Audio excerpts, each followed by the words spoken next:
Hi everyone, I welcome you all on this channel that is Shine in Law with Dr. Mithun. आज हम discuss करेंगे the concept of gender inequality. Now this concept of gender inequality, which is nothing but what we understand as a discrimination against women in the nation or the country like India, where from the very ancient period of time women were subject to discrimination, and in that women always treated inferior to men.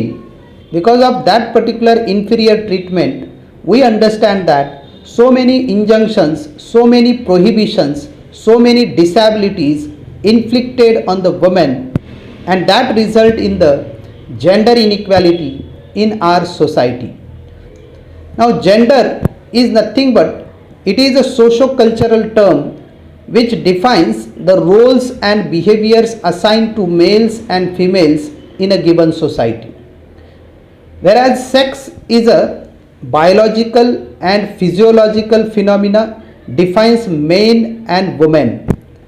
So यहाँ पे दो concept हैं जिसमें हमें understand करना है कि gender जो है ये एक ऐसा कंसेप्ट है जो मैन मेड कंसेप्ट है, जो लोगों ने बनाया है.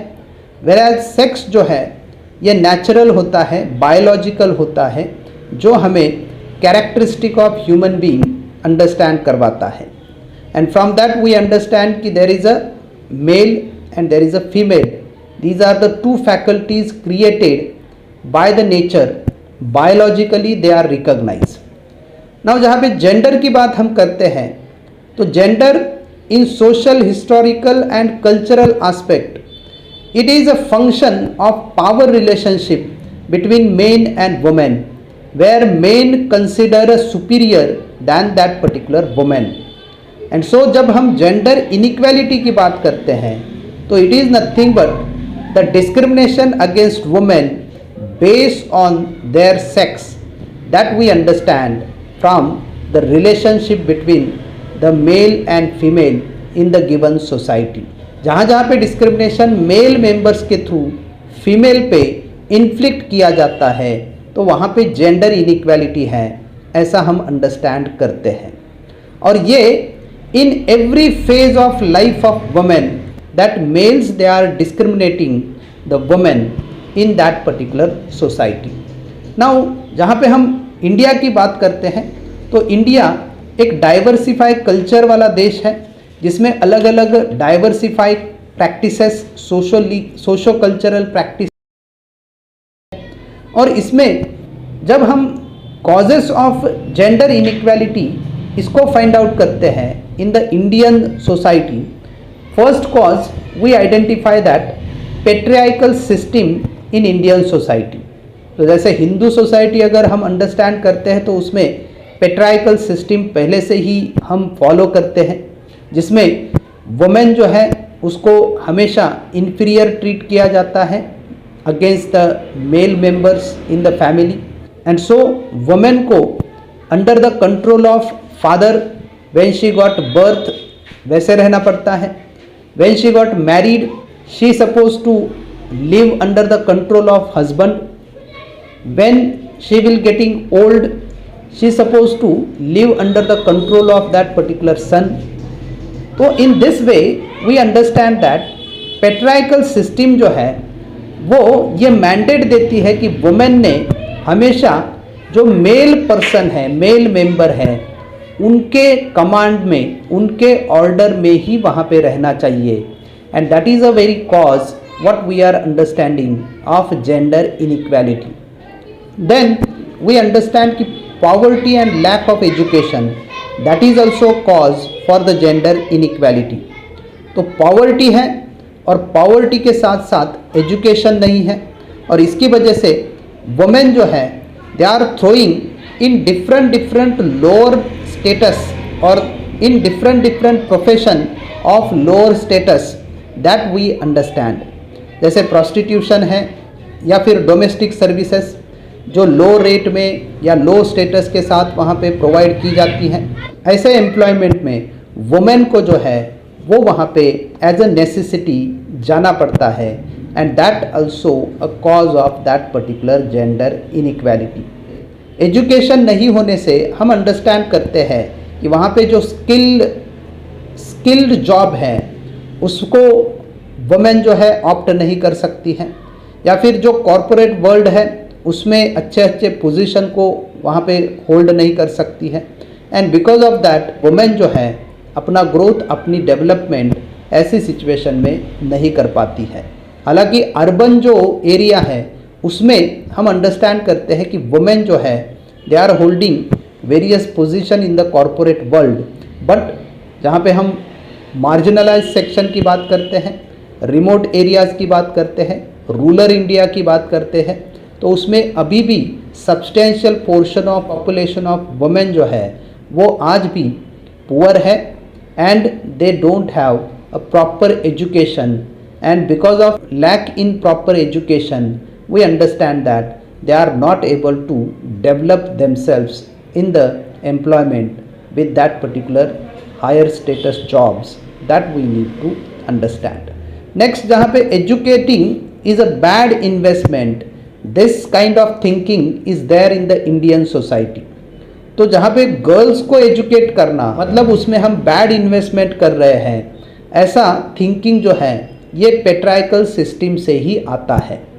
अगर गर्ल को पढ़ाया तो वो शादी करके ससुराल जाएगी, एंड बिकॉज ऑफ दैट हमारे लिए उसका कोई भी यूटिलिटी नहीं है, कोई भी आउटपुट नहीं है, और इसलिए उसमें इन्वेस्टमेंट नहीं करते हैं।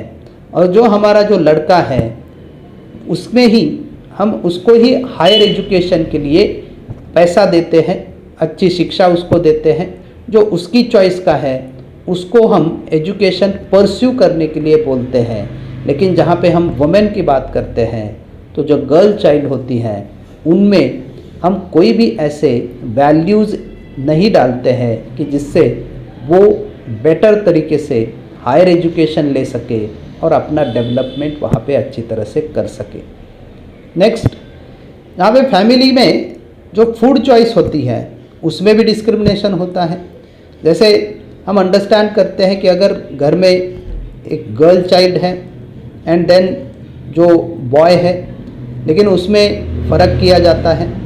खाना जब हम देते हैं तो उसमें पहला जो है वो बॉय को सर्व किया जाता है, या उसकी चॉइस का खाना बनता है, उसको जो चाहिए वही वहाँ पे बनाया जाता है। हालांकि ये जो सिचुएशन है आज की सोसाइटी में चेंज हो गई है, लेकिन ये सिचुएशन चेंज करने के लिए भी हमें एक लीगल नॉर्म करके इस पर्टिकुलर डिस्क्रिमिनेटरी प्रैक्टिसेस को सोसाइटी से इरेडिकेट करना पड़ा है, और तब जाके आज की सोसाइटी जो है ये इक्वल मैनर में सोचने लगी है। But all these are nothing but the causes. इन कॉजेस की वजह से ही वो जेंडर इनइक्वालिटी जो है वो वहाँ पे होती है, और इसलिए हमें ये कॉजेस को भी अंडरस्टैंड करना ज़रूरी है। नाउ टाइप्स में हम देखते हैं प्रोफेशनल और एम्प्लॉयमेंट इनइक्वालिटी है, कि जिसमें हम अंडरस्टैंड करते हैं कि हायर एजुकेशन में परस्यू करना गर्ल्स के लिए अलाउड नहीं किया जाता है, उनको वो चॉइस नहीं दी जाती है। वेराज अगर बॉय है, सन है, तो उसको हायर एजुकेशन परस्यू करने के लिए इंस्पायर किया जाता है, उसको वहाँ पे असिस्ट किया जाता है। तो ये डिस्क्रिमिनेशन जो है वो हमेशा गर्ल्स के साथ, और इसी के वजह से हम अंडरस्टैंड करते हैं कि प्रोफेशनली वो अच्छे अच्छे पोजीशन में जॉब होल्ड नहीं कर पाती है। अच्छे अच्छे कॉरपोरेट कंपनी या कॉरपोरेशन में वो अच्छे पोजीशन पे हायर सैलरी पे जॉब होल्ड नहीं कर पाती है, क्योंकि शुरू से ही जो हायर एजुकेशन की जो उसको ज़रूरत है वहाँ पे उस स्टेज पे उसके साथ डिस्क्रिमिनेशन किया जाता है, उसको हायर एजुकेशन को परस्यू करने नहीं दिया जाता है। ओनरशिप इनइक्वालिटी है, जिसमें प्रॉपर्टी जो है अलग अलग सोसाइटी में हम देखते हैं कि उसको प्रॉपर्टी क्लेम करने का राइट नहीं मिलता है, वो प्रॉपर्टी क्लेम नहीं कर सकती है। That is also one kind of gender inequality. House hold inequality है, जैसे मैंने बोला कि जो गर्ल चाइल्ड हैं उसको वहाँ पे प्रिफर नहीं किया जाता है, या फिर जो बॉय होता है, सन होता है, उसको ही वहाँ पे प्रेफर किया जाता है। तो nutrition, food choices, domestic facilities, इसमें डिस्क्रिमिनेशन वहाँ पे होता है, और ये भी एक तरह से टाइप्स ऑफ जेंडर इनइक्वालिटी है। देन स्पेशल अपॉर्चुनिटी इनइक्वालिटी, तो जहाँ पे उसको एक स्पेशल अपॉर्चुनिटी मिलनी चाहिए, जैसे उसको लगता है कि मेडिकल में उसको एडमिशन मिलना चाहिए, लेकिन इन दैट पर्टिकुलर केस अगर वहाँ पे सन है, बॉय है, तो फैमिली मेम्बर्स जो है, पेरेंट्स जो है, वो हमेशा सन को, बॉय को वहाँ पे मेडिकल में भेजते हैं, लेकिन गर्ल चाइल्ड को they are not preferring to pursue in that particular higher education. So जहाँ पे स्पेशल अपॉर्चुनिटी मिलनी चाहिए, वो स्पेशल अपॉर्चुनिटी जो है उसमें भी डिस्क्रिमिनेशन होता है। एंड देन ये सब जो कॉजेस है, ये सब जो प्रॉब्लम है जो इंडियन सोसाइटी फेस करती है, लेकिन इसमें हमें ये अंडरस्टैंड करना चाहिए 1950 से कॉन्स्टिट्यूशन आता है और कॉन्स्टिट्यूशन में fundamental rights and directive principle of state policy ये यहाँ पे एडप्ट किए जाते हैं, इम्प्लीमेंट किए जाते हैं, एनफोर्स किए जाते हैं, और इसके थ्रू आर्टिकल 14, 15 क्लॉज 3 जहाँ पे special provision can be made for the women and children for their protection, and article 16 reservation in public employment, ये सारे provisions along with the other fundamental rights and directive principle of state policy ये यहाँ पे legal norms, legal mandate के through gender inequality जो है इसको eradicate करने की कोशिश करते हैं, और उसका ही रिज़ल्ट जो आज की डेट में हम देखते हैं कि जिसमें आज वुमेन जो है विद दैट पर्टिकुलर मेन अपने आप को डेवलप कर रही है।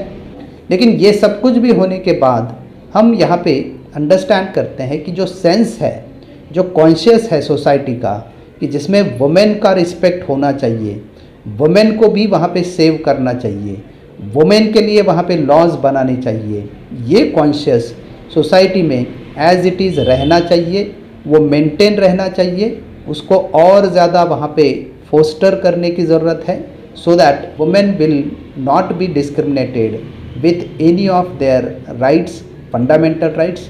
बहुत सारे स्पेशल स्टैट्यूट्स भी बनाए गए हैं जिसके अंदर वुमेन को प्रोटेक्ट किया जाता है, एंड ये स्पेशल स्टैट्यूट उनकी एम्प्लॉयमेंट, एजुकेशन, हेल्थ, न्यूट्रिशन या फिर marriage, property, inheritance, guardianship, adoption, ये सारे जो मैटर हैं इसके लिए भी हम अंडरस्टैंड करते हैं कि वुमेन जो है वो अलग अलग स्पेशल स्टैट्यूट से यहाँ पे प्रोटेक्ट की गई है। सो ये सारे मैकेनिज़्म जो है ये कोशिश करते हैं कि वुमेन को इक्वालिटी के साथ ट्रीटमेंट मिलना चाहिए अगेंस्ट दैट पर्टिकुलर मेल और with that particular male, and for that reason all these legal norms, legal mechanism, they are there for changing the thinking of this particular society in India, so that the socio-cultural development can be taken place in a manner that we will treat women equally in our society. So with this we will stop here. I hope ये video आपको पसंद आया होगा। अगर आपको ये video अच्छा लगता है तो ज़रूर इसको लाइक करें, शेयर करें और इस चैनल को सब्सक्राइब करना ना भूलें। Thank you very much for watching this video. Thank you.